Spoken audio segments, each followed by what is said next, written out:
চলুন লাউ শাক চিংড়ি রেসিপিটা আপনাদের সাথে শেয়ার করা যাক। আসসালামু আলাইকুম, সবাই কেমন আছেন? আমি তো বেশ ভালোই আছি। তারপরে তো মাছগুলো আমি কেটে নিয়েছি ভালো করে। তারপরে যে কয় পিস রান্না করবো সেই কয় পিসই কেটেছিলাম। প্যান বসিয়ে দিয়ে আমি তেল দিয়ে দিয়েছি, পেঁয়াজ কুচি দিয়ে দিয়েছি, একটু হালকা ভেজে নিয়েছিলাম। তারপরে তো একটু ভাজা ভাজা হয়ে গেলে আমি এখন মাছ দিয়ে দিব। মাছটা আমি তেলের উপরেই ভেজে নিব। যখন এই মাছটা তেলের উপরে ভাজি, কালারটা যখন লাল হয়ে যায় দেখতে আমার খুবই ভালো লাগে। তারপরে এই তো আমি কিছুটা আলু দিব। লাউ শাকে আলু না দিলে খেতে ভালো লাগে না আমার কাছে। আলু দিয়েছিলাম। আলুটা ওই তেলের উপরে ভালো করে একটু ভেজে নিব। তারপরে তো একটু ভাজা হয়ে গেলে আমি রসুনের পেস্ট দিয়েছিলাম।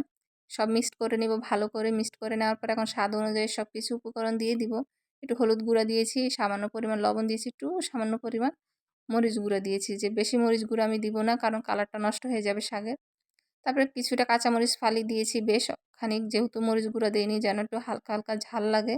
বেশ খানিক কাঁচামরিচ ফালি দিয়ে এখন ভালো করে সুন্দর করে আমি মিক্সড করে নিব নাড়াচাড়া করে। তারপরে তো শাক কেটে ধুয়ে রেখেছিলাম, সেটা এখন আমি দিয়ে দিব। এই শাক তো খেতে আমার খুবই ভালো লাগে, বিশেষ করে চিংড়ি মাছ দিয়ে রান্না করলে খেতে বেশি মজার হয়। কার কার পছন্দ অবশ্যই কমেন্টে জানাবেন। তারপরে তো সুন্দর করে আস্তে ধীরে আমি নাড়াচাড়া করে নিব। শাক যেহেতু প্রথমে একটু বেশি দেখায়, পরে রান্না করতে করতে অল্প একটু হয়ে যায়। তারপরে তো কালারটা কতটা সুন্দর হয়েছিল, যেরকম কালারটা চেয়েছি সেরকমই হয়েছিল শাকের। কিন্তু আস্তে আস্তে আমি একটু সামান্য পরিমাণ পানি দিয়েছিলাম, এখন আস্তে আস্তে এটা কুক হবে। এখন আমি একটু ঢেকে দিব ঢাকনাটা দিয়ে। এখন ঢেকে দেওয়ার পরে তো একটু ভিডিও করেছি, ফটো তুলেছি, যেহেতু স্টোরিতে দেওয়া লাগে। তারপরেই তো আমি ঢাকনাটা উঠিয়ে আবারও সুন্দর মতন নাড়াচাড়া করে নিব। তারপরেই তো একটু নাড়াচাড়া করে নেওয়ার পরে আমি আবারও ঢাকনাটা দিয়ে সুন্দর মতন ঢেকে দিব।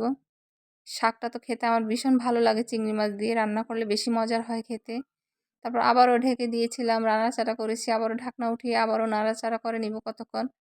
এই তো যা করি, বারবার নাড়াচাড়া করছি আর ভিডিও করছি আর ফটো তুলছি, যেহেতু স্টোরিতে দিব। তারপরে এই তো আমার রান্না প্রায় আস্তে আস্তে হয়ে আসছে। আমি বেশি একটা ঝোল রাখবো না, মাখা মাখা ঝোল রাখবো। তারপরে খেতে ভীষণ মজার হয়েছিল এই শাকটা। তারপরে তো রান্না আমার ফাইনালি হয়ে গিয়েছিল। তারপর আমি একটা বাটিতে সার্ভ করে নিয়েছিলাম। আজকে ভাবলাম যে একটু বাটিতে নিয়ে তারপর আমি ফটো আপলোড করব। সবসময় তো প্যানের কড়াইতেই আপলোড করি ফটো। তারপরে তো আমার রান্না হয়ে গিয়েছিল। কতটা সুন্দর কালার এসেছিল শাকের। তারপরে তো আমি বাটিতে সার্ভ করে নিয়েছিলাম। তারপরে তো একটু ফটো তুলেছিলাম, একটু ভিডিও করেছিলাম।